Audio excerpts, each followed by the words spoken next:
पर्ची लिखानी? हाँ जी 7वीं पर्ची है ਤੁਹਾਡੀ ਭਾਜੀ। मतलब 7 बच्चे हो गए यार मैं देखना भी आए साल तू पर्ची लिखाउण आ जाना यार, तू की काम फड़िया? कि भाई ये ਤੁਹਾਡਾ ਮਸਲਾ ਤੇ ਨਾ ਔਲਾਦ ਜਿਹੜੇ ਇਹ ਅੱਲਾ ਦੇ ਹੱਥ ਵਾਸਾ ਉਹ ਰਿਸ਼ਤੇਦਾਰ ਨਹੀਂ ਭਾਈ ਸਾਡੇ ਘਰ ਕੋਈ ਆਉਂਦਾ ਤੇ ਉਹਨਾਂ ਨੇ ਕੀ ਲੈਣ ਆਉਣਾ ਜਦੋਂ ਤੇਰੇ 8 ਬੱਚੇ ਆ? ਕੋਈ ਰਿਸ਼ਤੇਦਾਰ ਆਏ 100 ਵੀ ਦਵੇ, ਉਹਦਾ ਤੇ 800 ਗਿਆ ਨਾ। ਚਲੋ 50 ਕਰ ਲੈਣ ਜ਼ਰੂਰ 100 ਦੇਣਾ। ਨਹੀਂ ਨਹੀਂ ਆਬਾਦੀ ਘਟਾਓ, ਰੱਬ ਦਾ ਵਾਸਤਾ ਨਹੀਂ ਘਟਾਓ। ਨਹੀਂ ਮੈਂ ਹੁਣ ਸਾਰਾ ਆਬਾਦੀ ਬੱਚੇ ਆ ਮੇਰੇ, ਮੈਂ ਹੁਣ ਘਰ ਬੰਬ ਚਲਾ ਲਾਂ ਕਿੱਦਾਂ ਘਟਾਵਾਂ? ਬੰਬ ਤੇ ਤੂੰ ਚਲਾਉਂਦੇ ਆ, ਤੈਨੂੰ ਸਮਝ ਨਹੀਂ ਲੱਗਣ ਦਈ। ਤੇ ਕੀ ਕੰਮ ਕਰਦਾ? ਰਕਸ਼ਾ ਚਲਾਉਣਾ। घर बम चला ਲਿਖੋ ਅੱਲਾ ਦਿੱਤਾ। अल्लाह दिता हाँ जी ਅੱਲਾ ਦੇ ਉਹ ਹੱਸਿਆ ਕਿਉਂ ਫਿਰ ਤੇ ਪਹਿਲੇ ਜਿਹੜੇ ਉਹ ਪੀਰਾਂ ਦਿੱਤੇ ਆ। ਰੋ ਜੀ ਉਹ ਮੀਦਾਂ ਦਾਈ ਸਾਡੇ ਨਾਲ ਮਸ਼ਹੂਰ ਆ, ਨਾਲੇ ਉਹਦੇ ਨਾਲ ਸਾਡੇ ਤਲਕਾਤ ਵੀ ਚੰਗੇ ਆ। ਉਹਦੇ ਨਾਲ ਤੇ ਲੱਗਦਾ ਤੂੰ ਪੈਕੇਜ ਕੀਤਾ ਮੀਰਾਂ ਦਾ।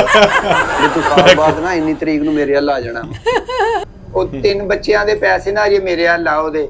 ਮੈਂ ਕਹਿੰਦਾ ਵੀ ਦਾਈ ਦੇ ਤੇ ਤੇਰੇ ਘਰ ਦੇ ਨਾਲ ਹੀ ਘਰ ਲੈ ਲੈਣਾ ਵਾ, ਜਿੰਨੇ ਪੈਸੇ ਤੂੰ ਇਹਦੇ ਦੇਣੇ ਆ। ਬਸ ਭਾਈ ਫਿਰ ਹੁਣ ਕਾਰੋਬਾਰ ਹੈ ਕੋਈ ਨਹੀਂ, ਮਹਿੰਗਾਈ ਉਹ ਆ, ਡਾਲਰ ਉੱਤੇ ਜਾ ਰਿਹਾ। ਕੋ ਮੁਲਕ ਦੇ ਹਾਲਾਤ ਤੇ ਕੁਛ ਰਹਿਮ ਕਰ ਲਓ ਯਾਰ। ਫਗੋਗਾ ਉਰਫ ਗੋਗਾ ਲਿਖ ਦਿਓ। ਤੇ 8ਵਾਂ ਬੱਚਾ ਇਹ ਵੀ ਲਿਖਿਆ। ਉਹ ਅਸੀਂ ਉਹ ਕੰਪਿਊਟਰ 'ਚ ਲਿਖਿਆ ਹੈ, ਬਲਕਿ ਤੇਰੀ ਜਗ੍ਹਾ ਕੰਪਿਊਟਰ 'ਚ ਕਾਫੀ ਬਣਾ ਲਈ ਅਸੀਂ, ਕਿਉਂਕਿ ਤੂੰ ਆਉਣਾ ਹੀ ਆਉਣਾ, ਤੂੰ ਨਹੀਂ ਹਟਣਾ ਇਸ ਕੰਮ ਤੋਂ।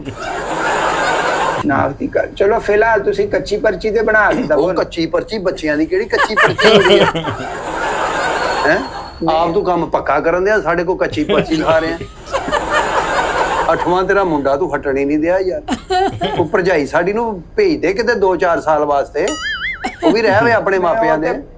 ਭਾਈ ਬੜੀ ਚੰਗੀ ਆ, ਮੇਰਾ ਸਾਥ ਦੇ ਰਹੀ ਆ। ਉਹ ਸਾਥ ਦੇ ਰਹੀ ਤੇਰਾ, ਐਸਾ ਸਾਥ ਦੇ ਰਹੀ ਤੇਰਾ, ਉਹ ਤੈਨੂੰ ਫਸਾ ਰਹੀ ਆ। ਨਹੀਂ ਨਹੀਂ ਭਾਈ Sorry. ਮੁਰਾਦ ਅਸੀਂ ਔਰਤ ਨੇ ਜਿਹੜੀ- ਤੇ ਘਰ ਰਹਿਣਾ, ਬੰਦੇ ਨੇ ਕਮਾ ਕੇ ਲਿਆਉਣਾ ਬਾਹਰੋਂ। ਭਾਈ ਜਿੱਦਾਂ ਦੇ ਵੀ ਦਿਨ ਵਾ ਉਹ ਲੂਣ ਮਿਰਚ ਮੇਰੇ ਨਾਲ ਖਾ ਇਹ ਰਹੀ ਜਿੰਨੇ ਆ। ਬੱਚੇ ਅੱਗੋਂ ਵੀ ਲੂਣ ਮਿਰਚੀ ਆ, ਮੁਰਗੇ ਨਹੀਂ ਪਕੜੇ। ਭਾਈ ਮੈਂ ਤੇਰੀ ਆਖਰੀ ਪਰਚੀ ਲਿਖਣੀ ਹੈ, ਇਸ ਤੋਂ ਨਹੀਂ ਬਾਅਦ ਤੂੰ ਆਖਰੀ ਇੱਥੇ- ਦਾ ਕੀ ਮਤਲਬ? ਆਖਰੀ ਦਾ ਕੀ ਆਖਰੀ ਮਤਲਬ? ਲਿਖਣ ਵਾਲੇ। ਤੇ ਤੂੰ ਕੌਣ ਨਾਗੋ ਲਿਖਾਉਣ ਵਾਲਾ? ਨਹੀਂ ਤੁਹਾਡਾ ਕੰਮ ਅਸੀਂ ਗਵਰਨਮੈਂਟ ਕੋ ਤਨਖਾਹ ਲੈਨੇ, ਤੇਰੇ ਕੋਲ ਲੈਨੇ। ਯੂਸੀ 159 ਹੀ ਆ ਨਾ ਤਾਜਪੁਰਾ। ਹਾਂਜੀ ਤੇ ਤੁਹਾਡੀ ਰਿਸਪੌਂਸਿਬਿਲਿਟੀ ਆ ਕਿ ਤੁਸੀਂ ਲਿਖੋ ਬਸ। ਫਿਰ ਬੈਠੇ ਆ ਰਾਣਾ ਸਾਹਿਬ, ਆਓ ਮੈਂ ਤੁਹਾਡੀ ਗੱਲ ਕਰਾ ਦਿੰਦਾ। ਆਪਣੀ ਕੁਛ ਕਰ ਸਕਦੇ ਆ, ਗਵਰਨਮੈਂਟ ਹੀ ਕੰਮ ਆ ਭਾਈ।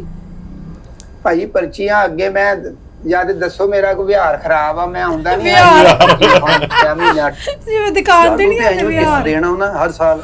ਤੈਨੂੰ ਕਿਹਾ ਵੀ ਹਟ ਜਾ, ਇੰਨੀਆਂ ਪਰਚੀਆਂ ਨਾ ਲਿਖਾ। ਉਹ ਭਾਜੀ ਬੈਠੇ ਰਾਣਾ ਸਾਹਿਬ, ਵੱਡੇ ਅਫਸਰ ਆ ਸਾਡੇ, ਉਹਨਾਂ ਨਾਲ ਜੋ ਕਹਿੰਦੇ ਨੇ ਤੇ ਅਸੀਂ ਲਿਖ ਦਿੰਨੇ। ਚਲੋ ਮੈਂ ਉਹਨਾਂ ਨੂੰ ਰਿਕੁਐਸਟ ਕਰ ਲੈਣਾ ਵਾ ਭਾਈ ਅਸੀਂ ਤੇਰੇ ਅੱਗੇ ਇਹ ਤੇ ਰਿਕੁਐਸਟ ਕਰ ਲੈਨੇ ਆ, ਕਰ ਦੇ ਕੰਮ।